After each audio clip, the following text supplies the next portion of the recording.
Hello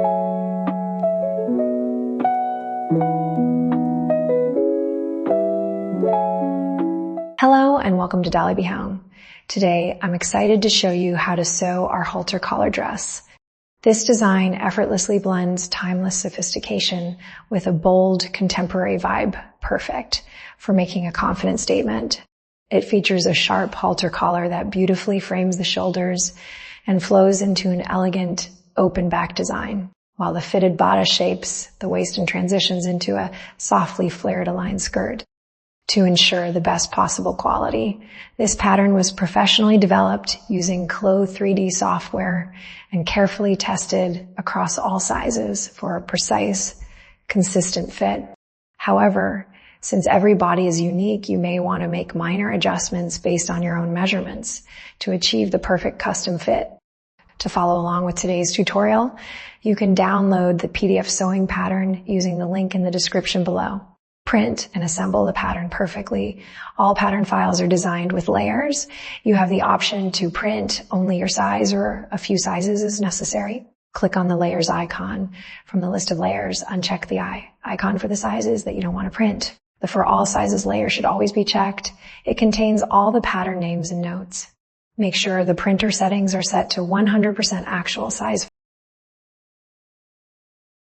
First, print only page 1, which includes the test square to check that your printer is set to the correct 1:1 scale. Check the inner square with a ruler. Trim the page edges along the border lines, then assemble the sheets using sticky tape. Each page corner is marked with a letter. Match the same letters together when correctly aligned. 4 identical letters will form a complete circle.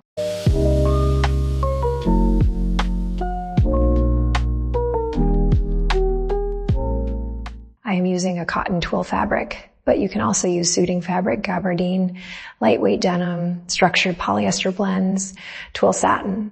Our pattern pieces are center front, center back, side back under collar, upper collar, zipper placket, and the lining. And additional materials: invisible zipper, closed-end metal zipper, bias strips, fusible stay tap. Cut 4 centimeters wide strips to achieve a finished binding of 1 centimeter. Okay, let's get to sewing. First, fuse interfacing to the wrong side of the upper collar piece. With right sides together, place the collar leaf on top of the binding. Align the edges and stitch along the upper long edge of the collar.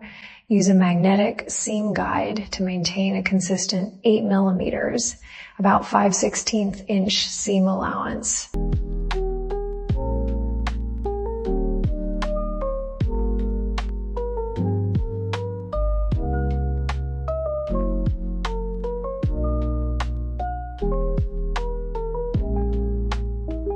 From the right side, fold the bias strip outward, press if needed. Trim any excess binding so it is flush with the side edges of the collar.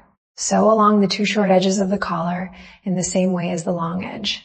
Extend the stitching slightly beyond the collar edge, following the first bias strip.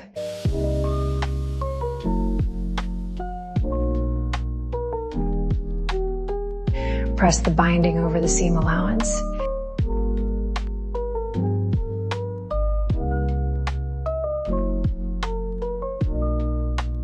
Carefully unpick a few stitches at the outer corners.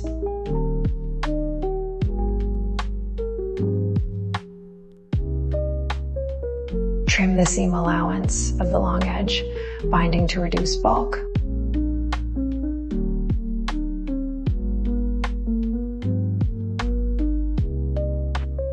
Fold the bias binding over to the other side of the fabric and press.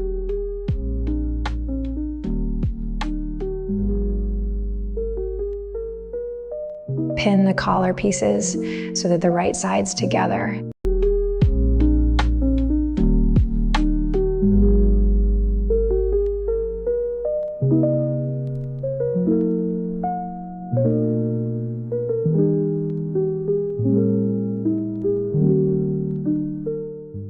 So a straight stitch 1 millimeters.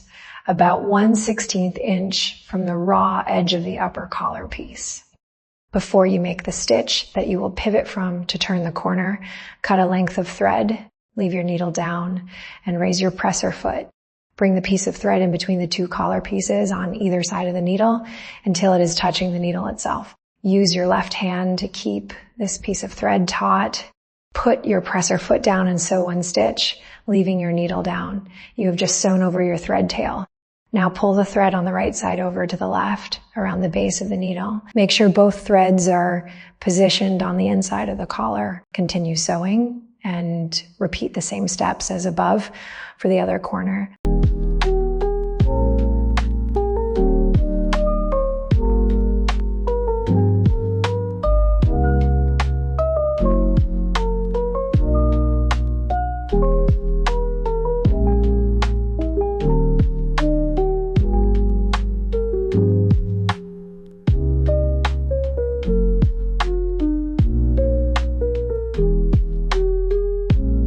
Trim the seam allowance to 5 millimeters, about 1/4 inch.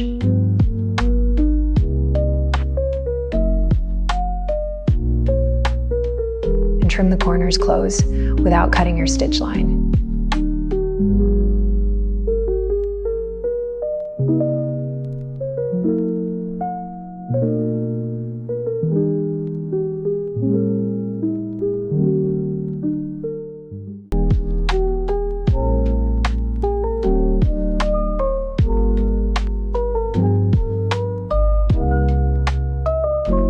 Gently pull on your thread tail and turn the collar right side out.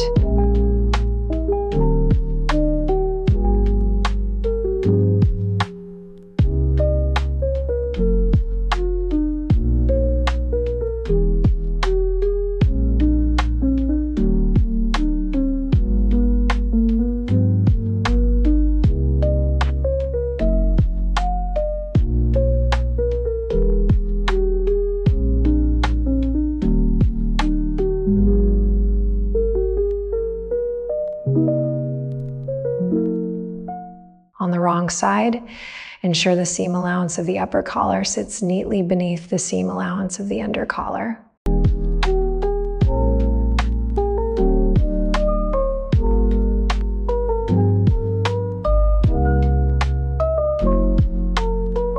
Press the collar flat, roll the seam edge ever so slightly toward the underneath as it offsets the bottom edge just a bit.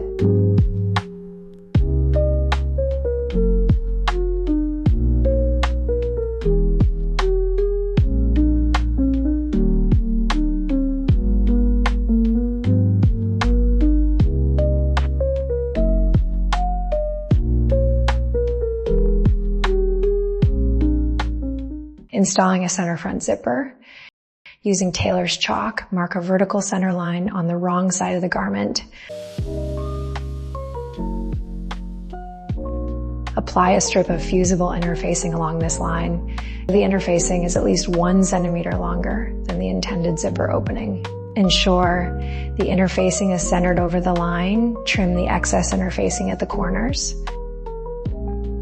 Repeat the same process for the lining fabric, but extend the marking by an additional 6 millimeters in length. Mark the zipper placement line on the right side of the main fabric, ensuring the length and width match the markings on your pattern piece. On the lining piece, extend the placement line by 6 millimeters.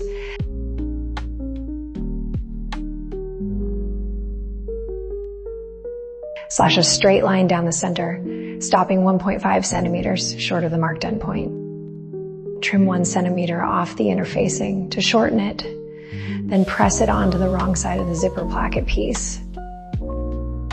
Fold the placket in half lengthwise with right sides together and pin. Now we're going to stitch across the short end where there is no interfacing. Trim the seam allowance. Then turn the right side out and press.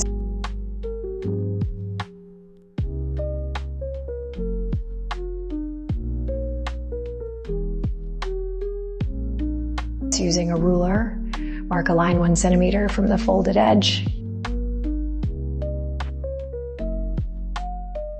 based along this line on the right side to secure the placket layers in place. Mark the starting point of your zipper opening down from the neckline. Leave enough seam allowance to attach the lining later. Next, place the placket starting from that neckline mark, ensuring the folded edge faces outward. Align the placket stitch line perfectly with the marking on your main fabric. Mark the endpoint on both sides of the placket to keep them perfectly symmetrical.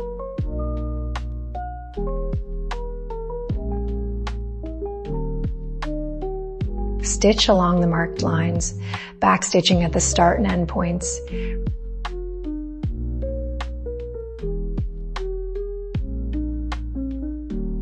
Repeat the same steps for the other side, making sure your start and end points align perfectly across both sides.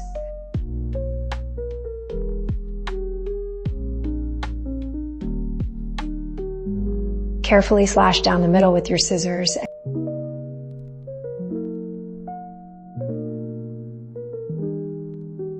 And create a small triangle, V shape at the bottom corners.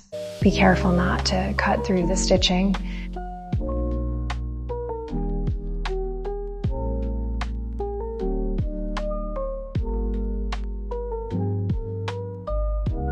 Fold both placket strips inward toward the wrong side.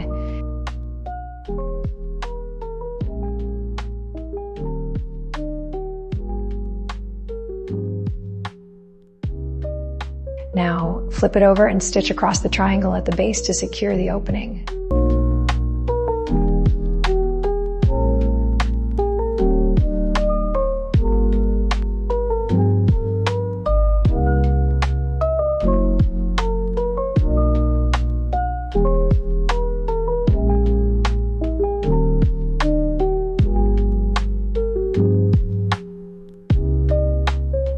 Press the placket flat and neatly.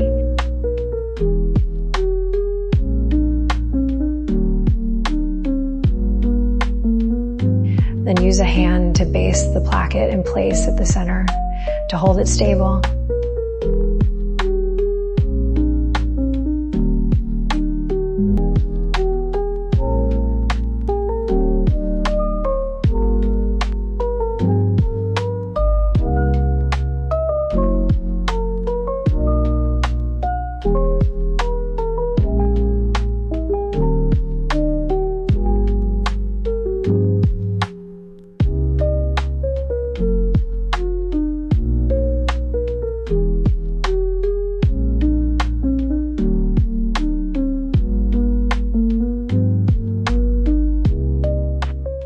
I'm using an 18 centimeter zipper.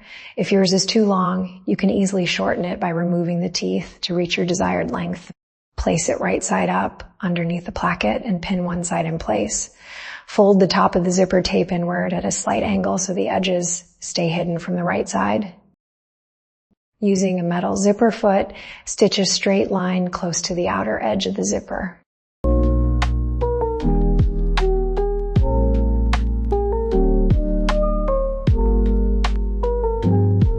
Repeat for the other side, but sewing in the reverse direction from the bottom up.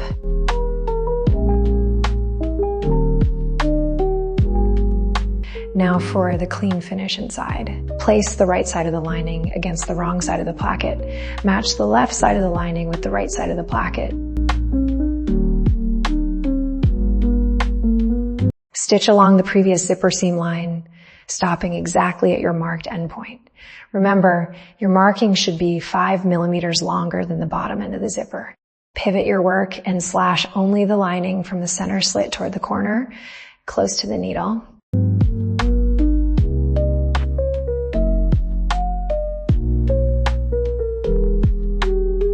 Keep pivoting, pull the main fabric up and out of the way, and stitch across the bottom edge. Make sure you are only sewing the lining to the placket. Don't catch the main fabric.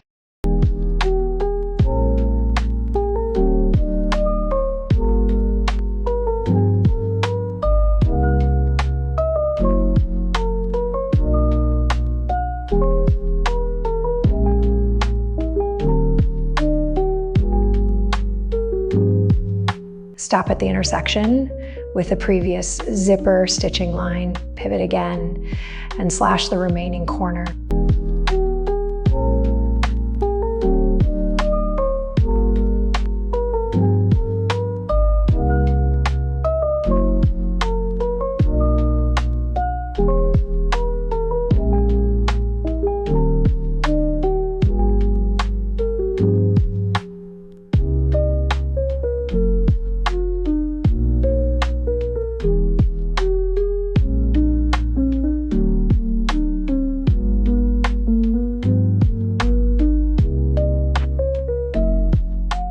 Finish by sewing the final side to the placket, once again keeping the main fabric clear.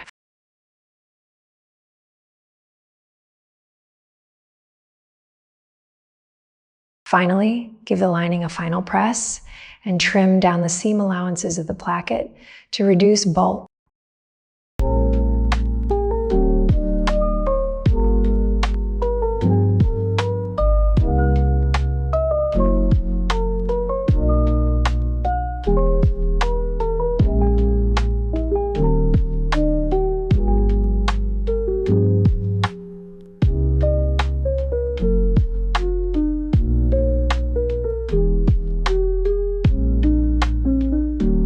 Once you remove those temporary basting stitches, you are all done with the hardest part.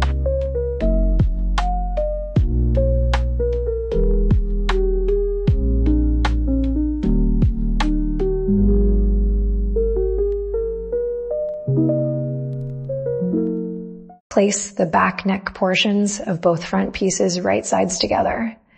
Stitch along the back neck seam line with a 1.2 centimeters 1/2 seam allowance. Then press the seam open. Repeat the same steps for the lining. Now, let's baste the collar to the neckline. Align the ends of the collar with the notches on the main fabric's neckline. Pin and baste in place.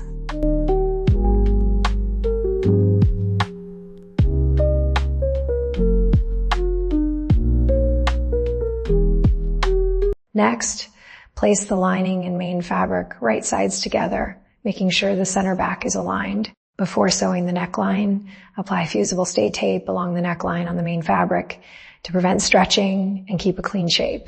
Once that's done, sew all the way around the neckline.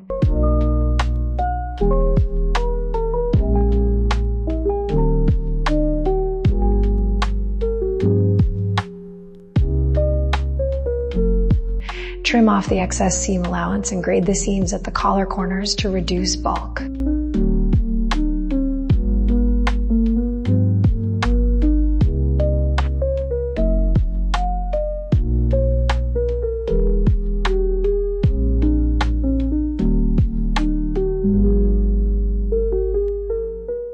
Don't forget to clip the curves along the top so the neckline lie flat. Understitch the seam allowance to the lining side to keep the lining in place.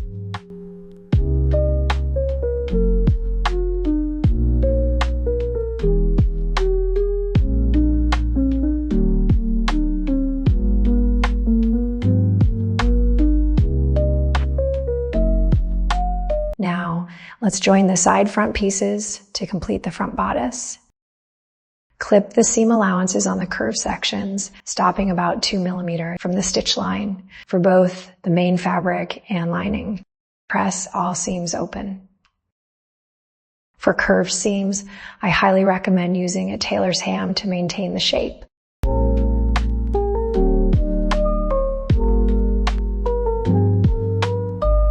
Trim small corners where the fabric of the seam allowance turned out overlapped.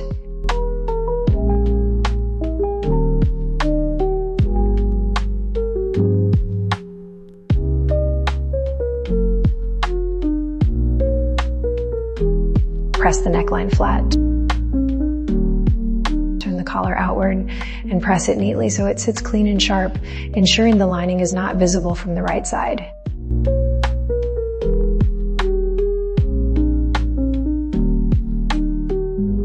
And just like that, we have completed the front of our garment. That's it for part 1. Thank you so much for watching. You can find part 2 in the end screen thumbnail or through the link in the description below.